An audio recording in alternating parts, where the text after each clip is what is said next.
Bonjour à tous et bienvenue dans cette nouvelle vidéo où l'on va voir 3 erreurs à éviter au maximum lorsque l'on souhaite investir en bourse.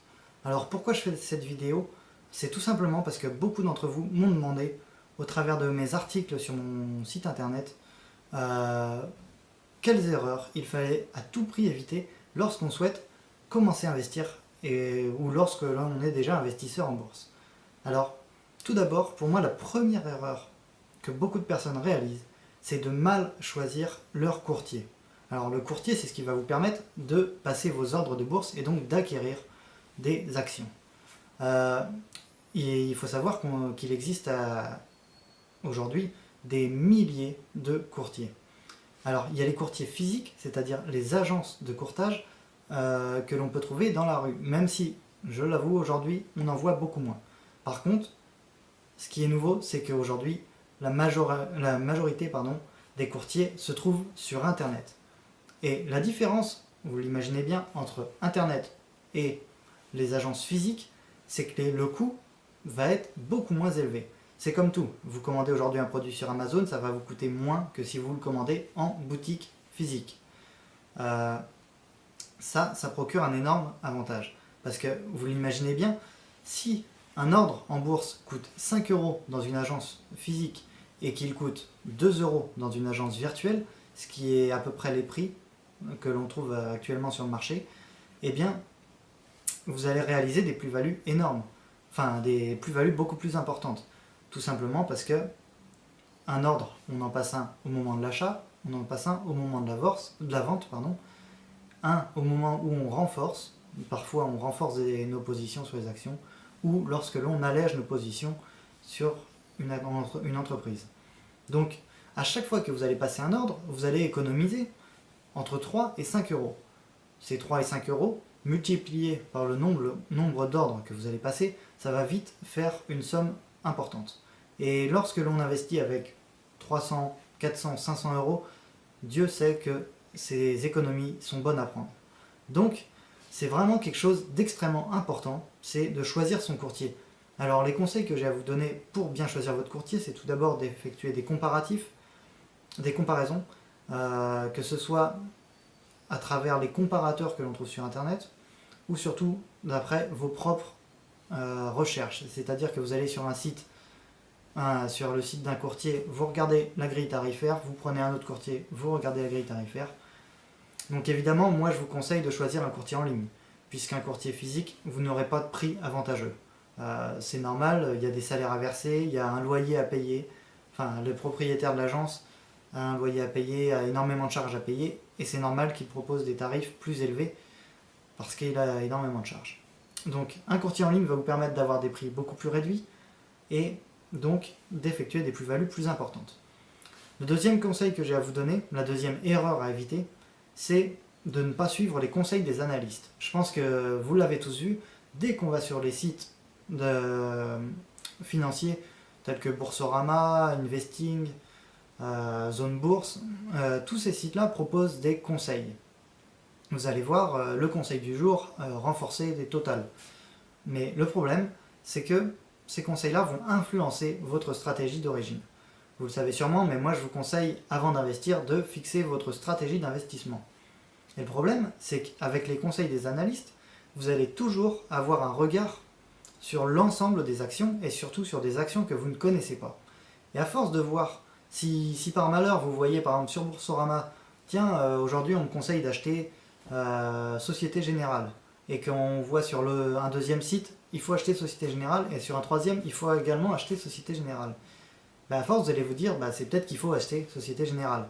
Le problème, c'est que ces conseils-là, ils sont valables une fois sur 10. Et ils sont bons une fois sur 10. C'est-à-dire que 9 fois sur 10, vous allez perdre de l'argent parce que ce qu'on ne vous dit pas, c'est sur quelle échéance il faut acheter. C'est-à-dire à quel moment exactement il faut acheter et surtout à quel moment il faudra vendre. Donc peut-être qu'on vous dit aujourd'hui, il faut acheter Société Générale, mais que ce qu'on ne vous dit pas, c'est qu'il faudra vendre que dans 10 ans. Et ça, c'est vraiment quelque chose d'extrêmement important à comprendre et surtout quelque chose qu'il ne faut pas prendre en compte. Voilà, les conseils d'analyste, c'est pour moi quelque chose qu'il ne faut pas prendre en compte. C'est peut-être même d'ailleurs, moi, c'est quelque chose qui me fait dire il faut faire l'inverse de ce qu'on me dit. Si les analystes vous disent acheter Société Générale, je me dis c'est peut-être qu'il ne faut pas l'acheter. C'est peut-être que c'est pas le moment parce que tout le monde va aller dans cette direction. Et l'histoire nous a très clairement montré que quand tout le monde va dans la même direction, c'est pas forcément une bonne chose. Tout le monde se met à investir avant une crise financière. Tout le monde se met à investir au moment où le Bitcoin est au plus haut. C'est toujours dans ces moments-là que les gens perdent énormément parce que voilà, tout le monde a investi. La bulle du Bitcoin, c'était ça. Tout le monde a investi au moment où sa valeur était au plus haut. Et finalement, tout le monde s'est fait avoir parce qu'il se retrouvait avec quelque chose qui perdait de la valeur énorme, très rapidement. Peut-être que ça va reprendre de la valeur dans les prochaines années, on ne sait pas. Mais en tout cas, les gens, aujourd'hui, le fait est qu'ils ont perdu énormément d'argent. Donc c'est pour moi quelque chose d'extrêmement important. Ces conseils des analystes, c'est quelque chose qui va vous faire perdre énormément d'argent si vous y prêtez trop d'attention. Voilà, rien ne vous empêche de regarder les actions qu'ils proposent, mais ne vous fiez pas aux conseils. S'ils vous disent acheter Total, regardez l'action Total, faites-vous votre propre avis, mais en tout cas, ne suivez pas ce conseil. Donc voilà, ça c'était la deuxième erreur à éviter. Trop de personnes tombent dans le panneau et finalement vous allez voir que vous allez perdre énormément de temps, énormément d'argent et énormément de motivation. Donc ça, passez à côté des conseils, faites-vous votre propre idée sur les investissements que vous voulez réaliser et vous verrez que ça marchera beaucoup mieux pour vous. Le dernier conseil, c'est de chercher à réaliser trop de... la dernière erreur à éviter, c'est de chercher à avoir trop de rendement. Alors pourquoi c'est une erreur importante? C'est que en fait, quand on veut réaliser trop de rendement, on va avoir ce qui s'appelle l'appât du gain. Et ce phénomène d'appât du gain, c'est quelque chose d'extrêmement risqué. Je parle de cela en connaissance de cause parce que quand j'ai commencé à investir il y a de là 3 ans, j'ai commencé à investir dans des actions à fort potentiel. C'est-à-dire que j'achetais des actions qui étaient susceptibles de connaître une évolution très rapide dans les prochains jours et dans les prochaines semaines. Le problème, c'est que moi, ça a marché au début, et que du coup, on prend très vite de la confiance, même un excès de confiance. Et on se retrouve à vouloir réaliser des plus-values de 100, 200 euros par jour avec une mise ridicule. Et finalement, on se retrouve à avoir des actions extrêmement risquées, et parfois des actions qui vont perdre énormément de valeur, puisque des actions qui peuvent gagner 20% par jour peuvent également perdre 20% par jour. Et du coup, on va se retrouver dans une position de faiblesse. C'est-à-dire que dans notre tête, on est dominant. C'est-à-dire qu'on domine les marchés financiers, on pense que l'on maîtrise tout. Et au final, on va vite se retrouver dans une position de faiblesse parce que vous allez acheter trop d'actions risquées et un jour, ça va se retourner contre vous. Moi, je ne le cache pas, ça s'est retourné contre moi. C'est-à-dire que voilà, j'ai gagné au début et à la fin, je me suis retrouvé...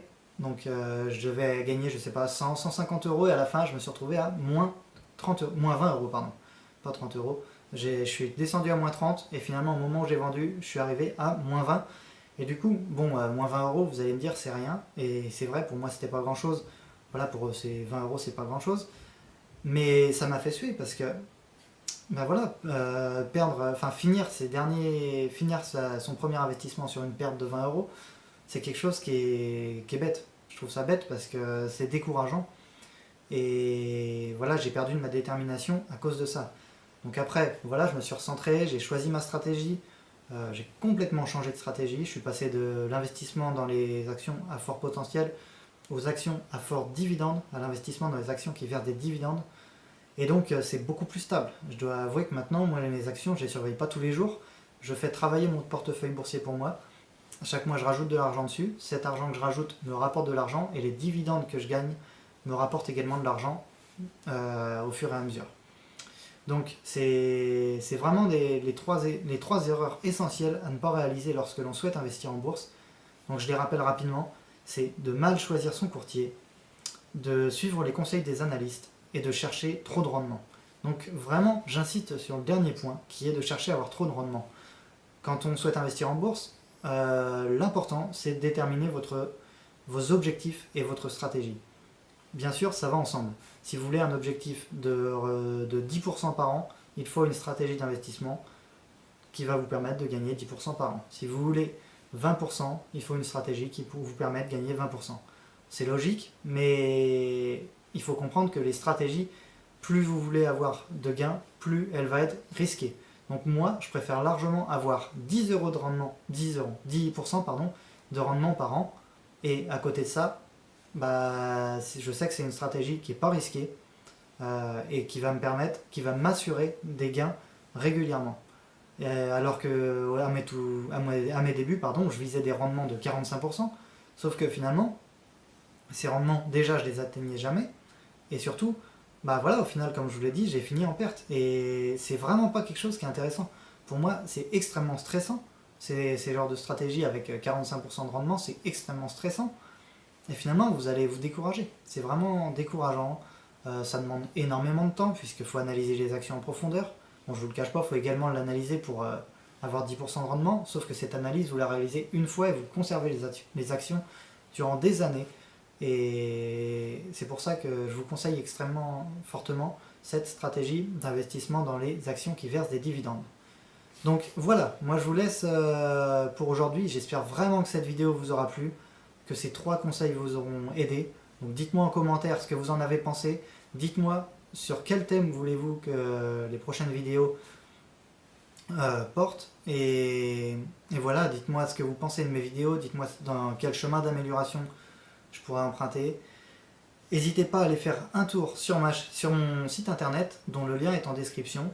Vous verrez mes offres, mes articles, voilà les nombreux articles que je rédige.